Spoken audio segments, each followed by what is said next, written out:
মূল্যবান একটা সম্পদ। যেমন করে আল্লাহ আমাদের সম্পদ, নবী আমাদের সম্পদ, তেমন করে মাও আমাদের একটা সম্পদ। দাঁড়ান ভাইয়েরা বোনেরা, ভিডিওটা আপনার চোখের সামনে দিতে গেছে, অল্প কিছুক্ষণ কিছু কথা শুনে যান।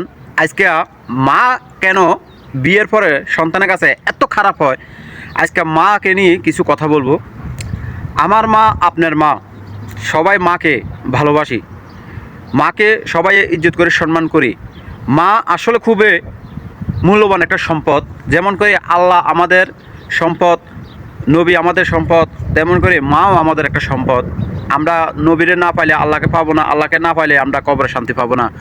তেমন করে দুনিয়াতে মা বাপ না থাকলে সন্তানেরা দুনিয়ার আলো দেখে না।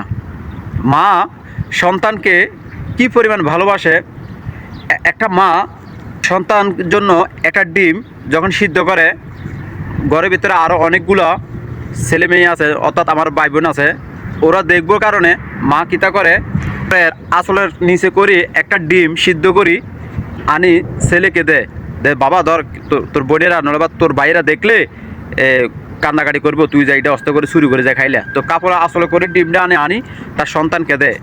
একটা সন্তানকে মা কী পরিমাণ ভালোবাসে দেখেন। তো এই জন্য মারা যখন ছেলেরা বিয়ে করে তখন ছেলেও কাছে মা এত খারাপ হয় কেন, একটু বলবেন আপনি।